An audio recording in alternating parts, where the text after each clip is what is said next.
안녕하세요. 사연일기 오늘도 시청해주셔서 정말 감사합니다. 그럼 시작하겠습니다. 안녕하세요. 저는 김수연이라고 합니다. 지금부터 한 시골 마을의 실화 이야기를 들려드리려 합니다. 3년 전 제 동생 수혁이는 흔적도 없이 사라졌습니다. 경찰은 단순 실종이라 했지만 저는 믿을 수 없었습니다. 동생은 마지막까지 저에게 누나 뭔가 이상해. 그냥 넘기지 마. 라는 메시지를 남겼으니까요. 그 한마디가 제 마음을 붙잡았습니다. 그래서 저는 모든 걸 정리하고 동생이 사라진 이 마을로 들어왔습니다. 강원도 깊은 산골 인터넷도 잘 안 터지고 밤이면 어둠이 짙게 깔리는 작은 마을. 이곳에 도착한 첫날 이삿짐을 내리는데 마을 아이들이 골목 모퉁이에서 저를 몰래 훔쳐보며 수군거렸습니다. 엄마저 언니가 수혁이 누나래. 진짜야? 우리 엄마가 그러는데 그 집은 재수없대. 아이들의 속삭임이 귓가에 맴돌았습니다. 집집마다 굳게 닫힌 대문 골목마다 쌓인 장작더미 그리고 창문 너머로 슬쩍 내다보는 시선들.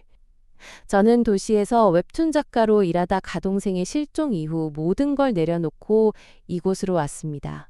처음엔 단순히 동생의 흔적을 찾고 싶다는 생각뿐이었죠. 하지만 시간이 지날수록 이 마을에는 뭔가 설명할 수 없는 비밀이 있다는 느낌이 들었습니다. 첫날 밤 저는 잠을 이루지 못하고 창밖을 바라보았습니다. 어둠 속에서 들려오는 개 짖는 소리바람에 흔들리는 나뭇가지 그리고 멀리서 들려오는 낮은 목소리. 그 모든 것이 저를 불안하게 만들었습니다. 동생과 함께했던 어린 시절이 떠올랐습니다. 동생이 저를 바라보며 웃던 얼굴 그리고 마지막으로 남긴 메시지. 김수혁, 동생 의상. 누나의 마을 뭔가 이상해. 그냥 넘어가지 말고 꼭 밝혀야 해. 다음 날 마을회관 앞에서 이장님을 처음 만났습니다. 60대의 인자한 얼굴하지만 그 눈빛은 쉽게 속을 알 수 없었습니다. 이장님은 저를 보자마자 이렇게 말씀하셨습니다. 수연 씨 여기서 오래 살 생각인가?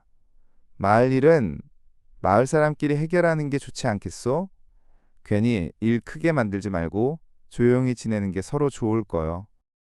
저는 그저 동생의 흔적을 찾고 싶다고 했지만 이장님은 미묘하게 미소를 지으며 다시 한번 강조하셨습니다. 마을 일은 마을 사람끼리. 그 말이 마음에 걸렸습니다.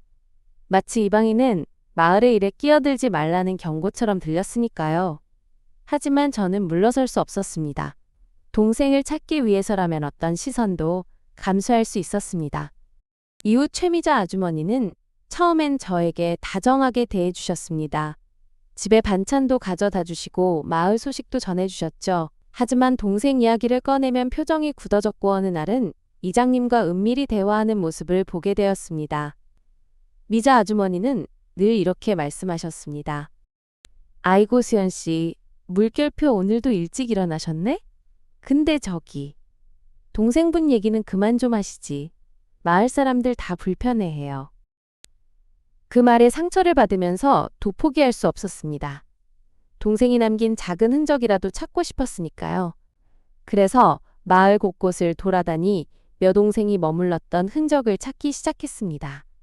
마을 어귀에 버스 정류장 오래된 슈퍼동생이 자주 갔다는 작은 개울가까지.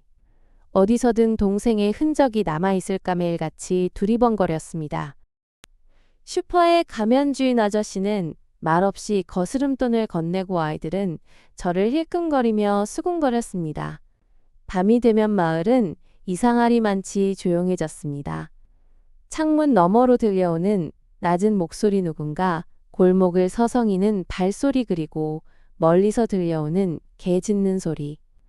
저는 불을 끄고 창문 너머로 마을을 지켜보곤 했습니다. 그럴 때마다 동생이 이 마을에서 마지막으로 남긴 메시지가 떠올랐습니다. 어느 날 미자 아주머니가 저를 부르셨습니다. 그날따라 아주머니의 표정이 어딘가 불편해 보였습니다. 수연 씨 혹시 가족 중에 병원에 오래 계셨던 분 있으세요? 예전에 수혁이도 병원에 자주 다녔다고 들었거든요. 마을 사람들은 그런 걸 다 기억해요. 저는 깜짝 놀랐습니다. 미자 아주머니가 우리 가족의 사적인 이야기를 너무 잘 알고 있다는 사실이 소름 끼쳤습니다. 저는 그날 밤동생이 이 마을에서 얼마나 외로웠을지 그리고 마을 사람들이 우리 가족을 어떻게 바라봤을지 생각하며 한참을 울었습니다. 그리고 마을 청년회장 정우진 씨. 도시에서 실패하고 돌아온 청년이지만 밝고 적극적인 모습 뒤에 뭔가 비밀을 숨기고 있는 듯 했습니다. 우진 씨는 저에게 밤에 마을 모임에 오지 말라고 경고하셨습니다. 수연 누나 밤에는 그냥 집에 계세요. 진짜 괜히 오해받아요. 나중에 얘기해 줄게요. 그 말이 오히려 저를 더 궁금하게 만들었습니다. 왜 밤에는 밖에 나가면 안 되는 걸까? 마을 사람들은 밤마다 무엇을 하는 걸까? 저는 점점 더 이 마을의 비밀에 빠져들었습니다. 밤이면 저는 불을 끄고 창가에 앉아 마을을 바라보았습니다.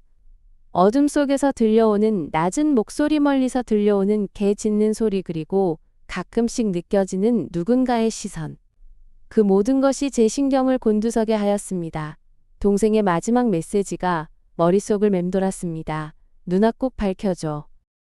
저는 두려움과 불안 그리고 집착에 가까운 그리움 속에서의 마을의 비밀을 파헤치기로 결심하였습니다. 그리고 그 결심이 제 인생을 완전히 바꿔놓을 줄은 그때는 몰랐습니다. 마을에 온 지도 2달이 되어 갑니다. 처음에는 모든 것이 낯설고 두려웠지만 시간이 흐르면서 저는 점점 더 동생의 흔적을 찾는 데에 집착하게 되었습니다. 매일 아침 이슬 맺힌 풀잎을 밟으며 마을 구석구석을 돌았습니다. 동생이 마지막으로 남긴 흔적이 어딘가에 있을 것만 같았습니다. 어느 날 마을 어귀의 버스 정류장 옆 벤치에서 낡은 노트를 발견하였습니다. 노트 표지에는 동생의 이름 김수혁이 또박또박 적혀 있었습니다. 손끝이 떨렸습니다. 저는 조심스럽게 노트를 펼쳤습니다. 동생의 글씨, 그 익숙한 필체가 제 눈앞에 펼쳐졌습니다. 김수혁, 동생 노트. 누나의 마을엔 뭔가 이상한 게 있어. 혹시 내가 무슨 일이라도 당하면 절대 그냥 넘기지 마. 그 순간 가슴이 쿵 내려앉는 느낌이 들었습니다. 동생이 무언가를 두려워했다는 사실이 이제야 실감이 났습니다. 저는 노트를 가슴에 꼭 안고 눈을 감았습니다. 동생의 목소리가 귓가에 맴도는 듯 했습니다. 누나 꼭 밝혀줘. 그날 저녁 저는 최미자 아주머니 댁에 반찬을 돌려드리러 갔습니다. 미자 아주머니는 평소처럼 다정하게 맞아주셨지만 제 손에 들린 노트를 보시더니 표정이 굳으셨습니다. 아이고 수연 씨, 그 노트 어디서 났어요? 김수연, 내레이션 직접 버스 정류장 옆에서 주웠어요. 혹시 제 동생이 이 마을에서 무슨 일에 휘말린 건지 아세요? 에이, 별일 없었어요. 그냥 수혁 씨가 좀 예민했던 거지. 마을 사람들 다 착해요. 괜히 오해하지 마요. 하지만 저는 그 미소 뒤에 숨겨진 불안함을 느꼈습니다. 아주머니의 손끝이 미세하게 떨리고 계셨습니다. 저는 그 모습을 보며이 마을에 뭔가 감춰진 진실이 있다는 확신이 들었습니다. 밤이 되면 저는 창문을 열고 어둠 속을 바라보았습니다. 바람이 불 때마 다동생의 마지막 메시지가 귓가에 울리는 듯 했습니다. 누나 꼭 밝혀줘. 그날 밤 저는 잠을 이루지 못했습니다. 침대에 누워 천장을 바라보며 동생과 함께했던 어린 시절을 떠올렸습니다. 동생은 언제나 밝고 정의감이 넘쳤습니다. 김수혁, 동생의 상. 누나 나중에 우리 둘이 여행 많이 다니자. 그 약속을 지키지 못한 것이 미안했습니다. 그리고 이제 제가 할 수 있는 건 동생의 진실을 밝혀주는 것뿐이라는 생각이 들었습니다. 며칠 뒤 저는 마을 회관 근처에서 동생의 그림이 그려진 작은 수첩을 발견하였습니다. 수첩에는 마을 사람들의 이름과 이상한 기호들이 적혀 있었습니다. 저는 그 수첩을 들고 우진 씨를 찾아갔습니다. 김수연, 내레이션 직접. 우진 씨, 혹시 이 수첩에 적힌 내용이 뭔지 아세요? 수첩을 한참 들여다보다가 수연 누나의 건 그냥 장난삼아 쓴 거예요. 너무 신경 쓰지 마세요. 하지만 저는 우진 씨의 눈빛에서 두려움을 읽을 수 있었습니다. 그 순간 제 안에 있던 불안이 분노로 바뀌었습니다. 왜 모두들 진실을 숨기는 걸까? 동생에게 무슨 일이 있었던 걸까? 저는 밤마다 동생의 흔적을 따라 마을을 돌았습니다. 바람에 실려오는 풀냄새 어둠 속에서 들려오는 낮은 목소리 그리고 가끔씩 느껴지는 누군가의 시선. 그 모든 것이 제 신경을 곤두서게 하였습니다. 어느 날 밤 저는 마을 회관 뒤편에서 이장님과 미자 아주머니가 은밀하게 대화하는 모습을 목격하였습니다. 그들의 목소리는 낮았지만 저는 분명히 들을 수 있었습니다. 이장님 수연 씨가 자꾸 수혁이 얘기를 꺼내요. 괜히 문제 생기는 거 아니에요? 걱정 마. 우리가 한 일 아무도 모를 거요. 수현 씨도 곧 포기할 거야. 그 말을 듣는 순간 온몸에 소름이 돋는 느낌이 들었습니다. 저는 숨을 죽이고 그 자리에 얼어붙었습니다. 두려움과 분노 그리고 슬픔이 뒤섞여 눈물이 났습니다. 하지만 저는 결심하였습니다. 이제 더 이상 물러서지 않겠다고. 동생의 진실을 반드시 밝혀내겠다고 다짐하였습니다. 그 후로 마을 사람들의 태도는 더욱 차가워졌습니다. 슈퍼에 가면 주인 아저씨는 눈도 마주치지 않고 아이들은 저를 보면 골목 끝으로 달아났습니다.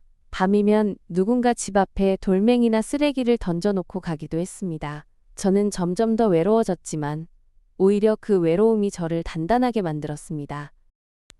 어느 날 저는 동생이 마지막으로 남긴 흔적을 찾기 위해 마을 지도까지 그려가며 동선을 추적하기 시작했습니다. 수첩에 적힌 날짜와 장소 그리고 동생이 남긴 작은 메모들. 저는 그 모든 단서를 하나하나 연결하며 동생이 이 마을에서 무엇을 보고 누구를 만났는지 상상해 보았습니다. 그렇게 며칠을 보내던 어느 날 저는 마을 외곽의 오래된 창고 근처에서 낡은 손수건을 발견하였습니다. 손수건에는 동생의 이니셜이 수놓아져 있었습니다. 저는 손수건을 가슴에 꼭 안고 동생이 이곳에서 얼마나 두려웠을지 얼마나 외로웠을지 생각하며 한참을 울었습니다. 저는 점점 더 집요하게 동생의 흔적을 쫓았습니다. 마을 사람들의 경계와 침묵 그리고 곳곳에서 느껴지는 불안한 기운이 저를 더욱 단단하게 만들었습니다. 하지만 그만큼 마을 사람들과의 갈등도 점점 더 심해졌습니다. 어느 날은 슈퍼 앞에서 마을 어르신들이 저를 노골적으로 쳐다보며 수군거렸습니다. 저 집 딸내미 또 수혁이 일로 돌아다닌다더라. 괜히 긁어 부스럼 만들지 말지.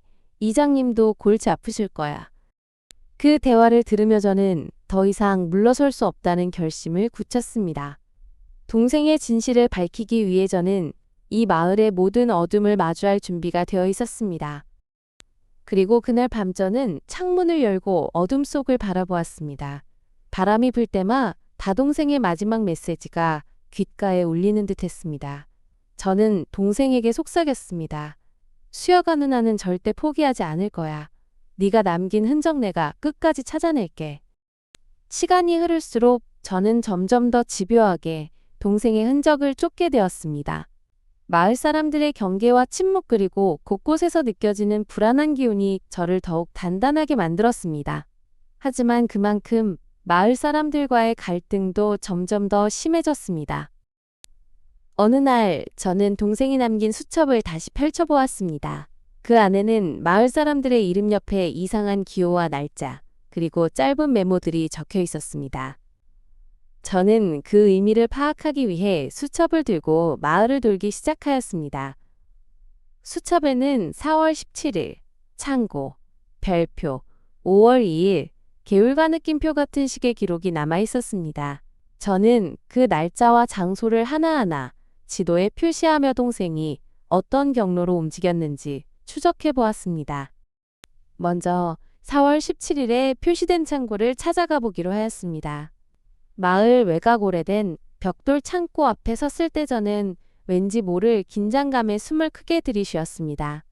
창고 문은 녹이 슬어 있었고 문틈 사이로 먼지와 곰팡이 냄새가 새어나왔습니다. 저는 조심스럽게 문을 열고 안으로 들어갔습니다. 창고 안에는 오래된 농기구와 낡은 자루 그리고 구석에 쌓인 나무 상자가 있었습니다. 저는 손전등을 켜고 바닥을 비추며 혹시 동생의 흔적이 남아있지 않을까 구석구석을 살폈습니다. 상자 위에는 누군가 급하게 적은 듯한 메모지가 있었습니다. 좀 조심해. 들키면 안 돼. 저는 그 글씨가 동생의 것인지 한참을 들여다보았습니다. 필체가 비슷했지만 확신할 수는 없었습니다. 하지만 그 순간 창고 바닥에 떨어진 작은 단추 하나가 눈에 들어왔습니다. 저는 그 단추를 집어 들고 동생이 입던 셔츠와 같은 색깔임을 떠올렸습니다. 가슴이 먹먹해졌습니다. 저는 단추를 손에 꼭 쥐고 창고를 나왔습니다. 창고를 나서려던 순간 뒤에서 인기척이 들렸습니다. 저는 깜짝 놀라 뒤를 돌아보았습니다. 어둠 속에서 누군가가 저를 지켜보고 있었습니다. 그 사람은 저와 눈이 마주치자 급히 도망쳤습니다. 저는 심장이 쿵 내려앉는 느낌이 들었지만 그 순간 오히려 더 강한 의지가 생겼습니다. 누군가가 저를 감시하고 있다는 사실이 마을에 분명히 숨겨진 진실이 있다는 증거처럼 느껴졌습니다.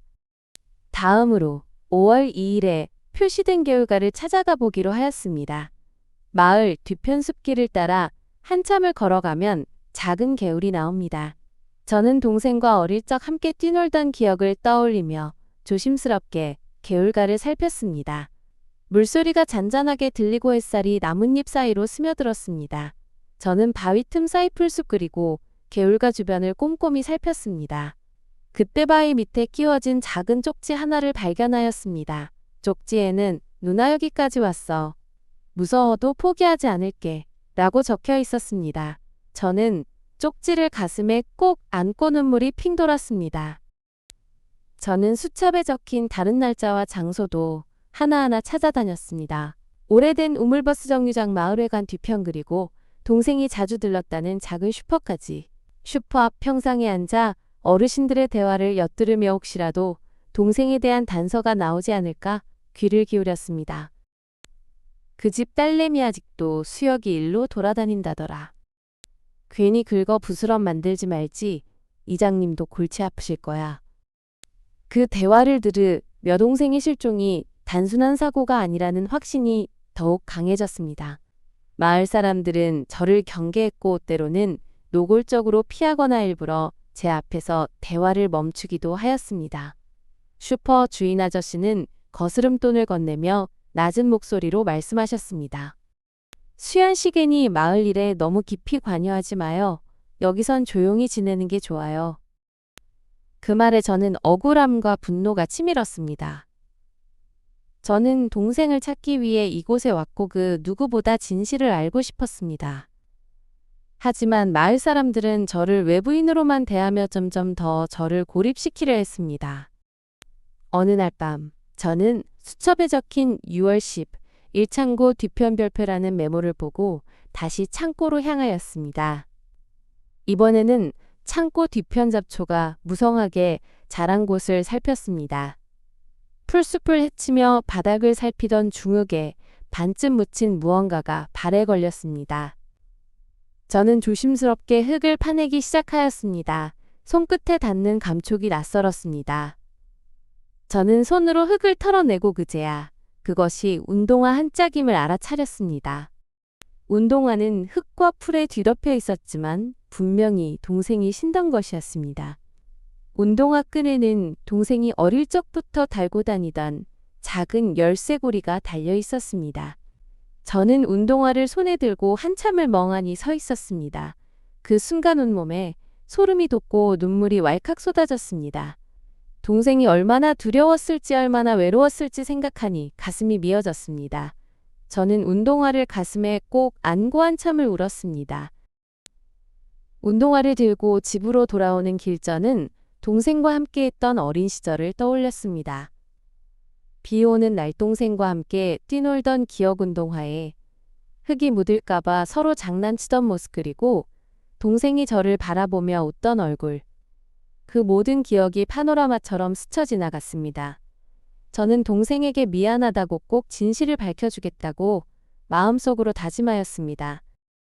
집에 돌아와 운동화를 조심스럽게 닦으며 저는 동생이 마지막까지 얼마나 용기를 내었는지 그리고 저에게 얼마나 큰 신호를 남기고 갔는지 다시 한번 느꼈습니다. 저는 운동화와 수첩 그리고 그동안 모은 모든 단서를 정리하며 이제는 더 이상 물러설 수 없다는 결심을 하였습니다. 다음 날 저는 우진 씨를 다시 찾아갔습니다. 우진 씨는 저를 보자마자 당황한 표정을 지으셨습니다. 김수연, 내레이션 직접. 우진 씨 제발 솔직하게 말씀해 주세요. 제 동생에게 무슨 일이 있었던 건가요? 한참 망설이다가 수연 누나 사실 나도 다 아는 건 아니에요. 근데 그날 밤에 무슨 일이 있었던 건지 나중에야 조금씩 들었어요. 이장님이랑 몇몇 어른들이 수혁이랑 심하게 다퉈대요. 수혁이가 마을돈 문제를 캐묻다가 저는 우진 씨의 말을 듣고 충격을 받았습니다. 동생이 마을의 비자금 문제를 알게 되었고 그로 인해 어른들과 갈등이 있었다는 사실을 처음 알게 되었습니다. 저는 그 길로 이장님을 찾아갔습니다. 김수연, 내레이션 직접. 이장님 제 동생이 마을돈 문제를 알게 됐다는 게 사실인가요? 차분하지만 냉랭하게 수연 씨에 난 오해는 하지 마시오. 수혁이도 마을을 위해서라면 입 다물었어야 했어. 그게 모두를 위한 일이었으니까.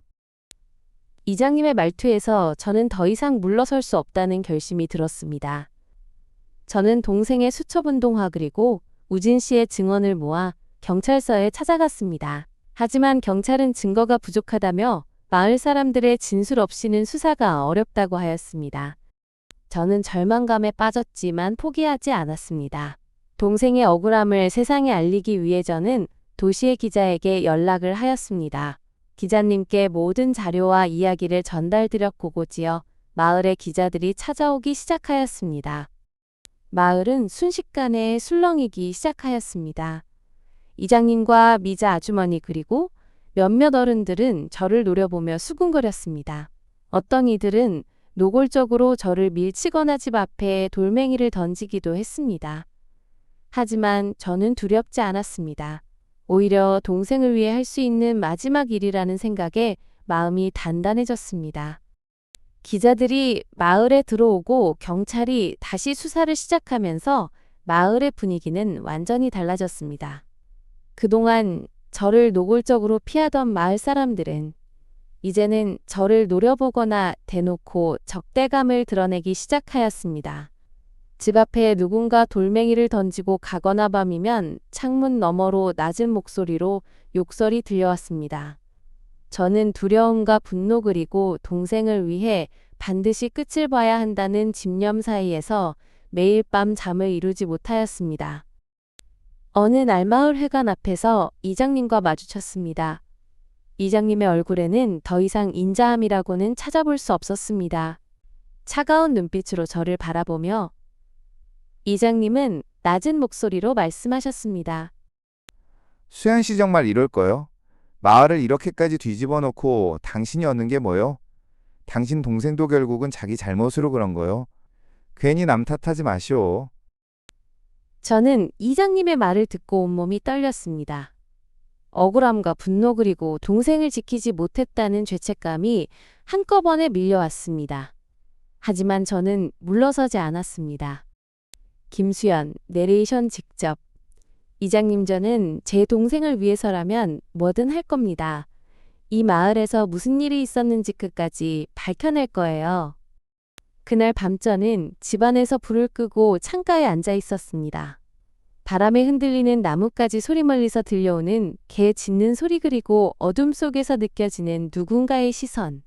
저는 두려웠지만 더 이상 물러설 곳이 없다는 생각에 스스로를 다잡았습니다. 동생의 운동화와 수첩을 손에 쥐고 저는 마음속으로 다짐하였습니다. 수혁아 누나가 끝까지 해낼게. 며칠 뒤 경찰이 마을에 다시 들이닥쳤습니다. 기자들의 취재와 제가 모은 증거 그리고 우진 씨의 용기 있는 증언 덕분에 마침내 이장님과 미자 아주머니 그리고 관련된 몇몇 마을 사람들이 경찰에 연행되었습니다. 그 순간 마을 사람들 사이에서는 원망과 분노 그리고 두려움이 뒤섞인 소란이 일어났습니다. 경찰에 끌려가며 수연 씨 정말 이럴 거예요? 우리 다 망하게 생겼잖아요. 당신이 뭘 안다고. 저는 미자 아주머니의 외침을 들으며 마음 한구석이 아팠습니다. 하지만 저는 동생을 위해 그리고 저 자신을 위해 이 길을 선택한 것이었습니다. 마을 사람들은 저를 원망했지만 저는 그 원망조차 감수할 수 있었습니다. 경찰 조사가 진행되는 동안 저는 매일같이 동생의 운동화를 닦으며 그동안의 기억을 되짚어 보았습니다. 동생과 함께했던 어린 시절 그리고 동생이 사라진 후의 고통스러운 시간들. 저는 동생에게 미안하다고 그리고 이제는 조금이나마 편히 쉬라고 속삭였습니다. 몇 달 뒤 마을은 완전히 달라졌습니다. 이장님과 미자 아주머니는 법정에서 유죄 판결을 받았고 마을은 해체 수순을 밟게 되었습니다. 남아있던 몇몇 주민들도 하나둘씩 마을을 떠났습니다. 저는 동생의 유품을 들고 조용히 마을을 떠났습니다. 도시로 돌아온 뒤에도 저는 한동안 불면증과 불안에 시달렸습니다. 하지만 시간이 흐르면서 저는 조금씩 일상을 되찾아갔습니다. 동생의 억울함을 세상에 알릴 수 있었던 것 그리고 저 자신도 조금은 용서할 수 있었던 것 그것이 저에게는 가장 큰 위로였습니다. 그러던 어느 날 저는 동생의 낡은 가방을 정리하다가 바닥 깊숙이 감춰진 작은 USB를 발견하였습니다. USB를 열어보니 동생이 몰래 녹음한 마을 어른들과 누군가의 대화가 담겨 있었습니다. 그 목소리 중에는 제가 믿고 의지했던 도시의 한 지인도 있었습니다. 저는 다시 한번 진실의 끝이 어디인지 알 수 없다는 두려움에 휩싸였습니다. 그날 밤 저는 창밖을 오래도록 바라보았습니다. 어둠 속에서 누군가의 시선이 느껴지는 듯했고 마음 한구석에는 아직 끝나지 않은 이야기의 그림자가 드리워졌습니다. 그리고 다음 날 집 우편함에 이름 없는 편지 한 통이 도착했습니다. 의문의 편지, 음성, 진실은 아직 끝나지 않았다. 저는 다시 한번 창밖을 바라보며 이 싸움이 정말 끝난 것인지 스스로에게 묻게 되었습니다. 그리고 밤이 깊어질수록 저는 여전히 동생의 목소리가 들리는 듯 했습니다. 김수혁, 동생 완청, 누나 고마워. 그 한마디에 저는 눈물을 흘리며 아직도 제 마음속에서 끝나지 않은 이야기를 조용히 꺼내어 봅니다. 여러분 진실은 때로 너무 잔인하지만 외면한다고 사라지지 않습니다. 그리고 언젠가 진실의 끝에 다시 마주칠 날이 올지도 모릅니다. 시간이 흘러 저는 다시 도시의 일상으로 돌아왔습니다. 하지만 마을에서의 기억 그리고 동생과의 약속은 제 마음속에 깊은 흔적으로 남아 있었습니다. 처음에는 모든 것이 낯설고 두려웠지만 이제는 그 모든 경험이 저를 조금 더 단단하게 만들어 주었다는 사실을 느끼고 있습니다. 동생의 운동화와 수첩 그리고 마지막까지 남겨진 USB. 저는 그 모든 유품을 조심스럽게 정리하며 동생이 남긴 메시지와 마주하였습니다. USB 속에는 마을 어른들과 도시의 한 지인이 나누던 은밀한 대화가 담겨 있었습니다. 그 목소리를 들으며 저는 진실의 끝이 어디인지 그리고 이 싸움이 정말 끝난 것인지 스스로에게 묻게 되었습니다. 어느 날 집 우편함에 이름 없는 편지 한 통이 도착하였습니다. 진실은 아직 끝나지 않았다. 라는 짧은 문장. 저는 다시 한번 창밖을 바라보며 이 싸움이 정말 끝난 것인지 아니면 또 다른 시작이 기다리고 있는 것인지 생각하게 되었습니다. 밤이 깊어질수록 저는 여전히 동생의 목소리가 들리는 듯 했습니다. 누나 고마워. 그 한마디에 저는 눈물을 흘리며 아직도 제 마음속에서 끝나지 않은 이야기를 조용히 꺼내어 봅니다. 동생의 미소 그리고 함께했던 추억이 저를 지탱해주고 있었습니다.